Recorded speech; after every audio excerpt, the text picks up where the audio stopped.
देव जैसे हरियाणा में लाखों बच्चे हैं जो अपने पिता को नहीं देख पाएंगे, 10 साल के लिए नहीं देख पाएंगे, और वहां वो जो लोग हैं वो यहां वापस नहीं आ पाएंगे। माता की डेथ होगी, पिता की डेथ होगी, अंतिम संस्कार करने नहीं आ पाएंगे। यह है हरियाणा की सरकार की देन, क्योंकि यह है मोदी जी की देन कि हरियाणा में जो पहले रोजगार मिलता था वो सारा का सारा बंद कर दिया है। आपके जेब में से पैसा निकलता है, 24 घंटे आपके जेब में से पैसा निकलता है। पहले मोदी जी कहते थे गैस सिलेंडर का दाम 400 रुपए हो गया है। आज क्या है रेट गैस सिलेंडर का? 1200।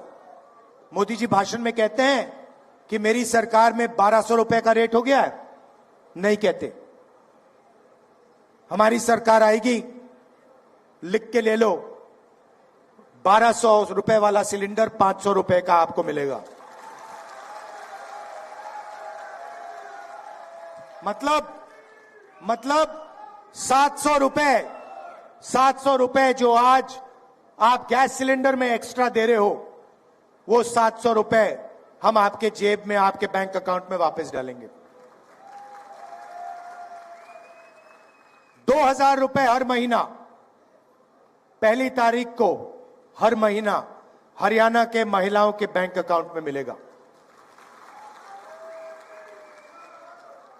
तो महिलाओं के लिए वहीं 2700 रुपए हमने हर महीना महिला के लिए वहीं बचा दिए। उसके बाद हरियाणा में आज किसान धान बेचने की कोशिश कर रहे हैं, सरकार खरीद नहीं रही है।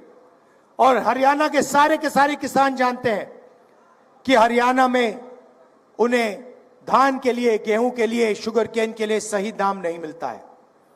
जैसे ही हमारी सरकार आएगी, सबसे पहला काम, ये जो आपका धान सरकार नहीं खरीद रही है, इसको खरीदने का काम हम पहले दिन से शुरू कर देंगे।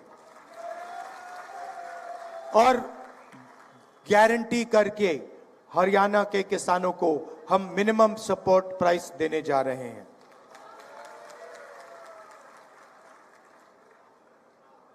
पहले आपको जेल से फिरौती के कॉल आते थे, आजकल आपको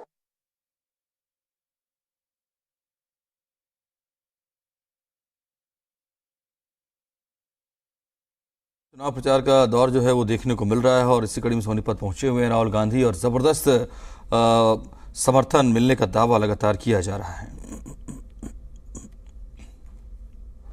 2 लाख सरकारी रोजगार खाली पड़े हैं। हमारी सरकार आएगी,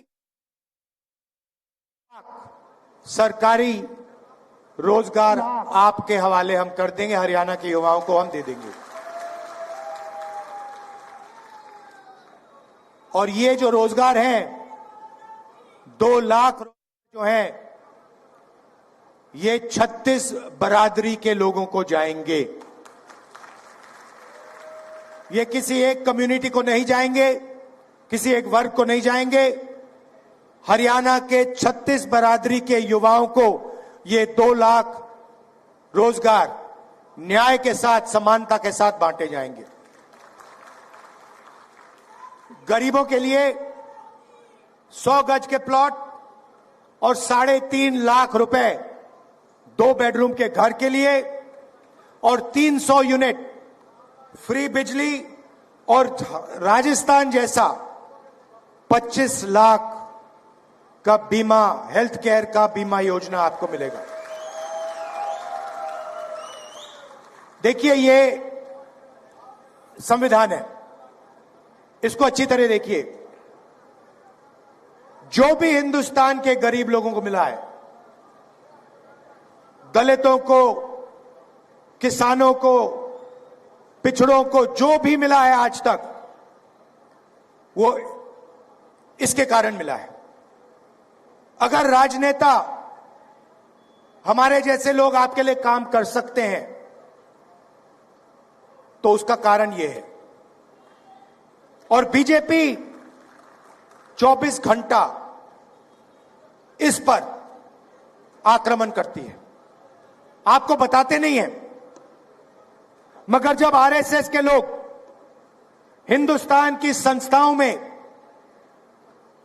अपने लोग डालते हैं, अपने लोग भरते हैं और पिछड़ों को, दलितों को, आदिवासियों को, गरीबों को जगह नहीं देते हैं, तो वो संविधान पर आक्रमण कर रहे हैं। जब नरेंद्र मोदी जी अदानी की मदद करते हैं, अंबानी जैसे लोगों की मदद करते हैं और हिंदुस्तान का जो रोजगार का सिस्टम है उसको नष्ट करते हैं, तो वो संविधान पर आक्रमण कर रहे हैं। लड़ाई इसी बात की है। अगर आपको बीजेपी और कांग्रेस में फर्क समझना है, मैं आपको एक लाइन में समझा दूंगा। वो इसको खत्म करते हैं, हम इसकी रक्षा करते हैं।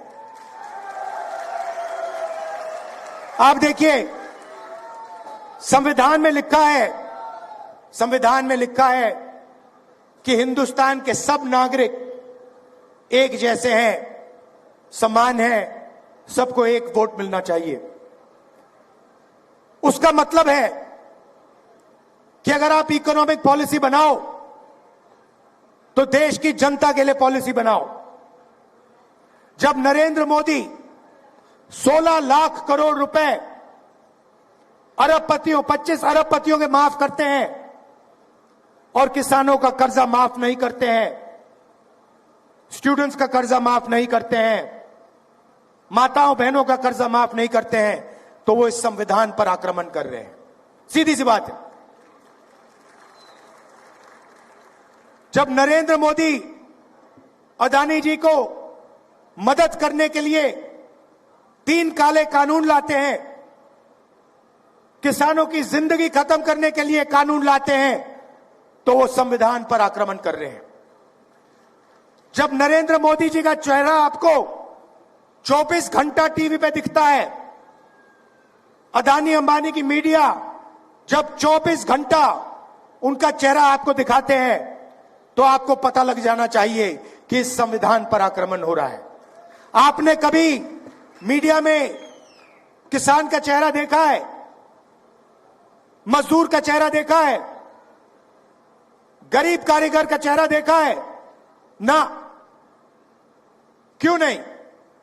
क्या इस देश में सिर्फ अरबपति और नरेंद्र मोदी हैं? मीडिया में आपने किसी गरीब व्यक्ति की शादी होते हुए देखी है? देखी कभी? अंबानी की शादी देखी आपने? आपको मालूम है कि अंबानी जी ने अपनी शादी में हजारों करोड़ रुपए खर्च किए।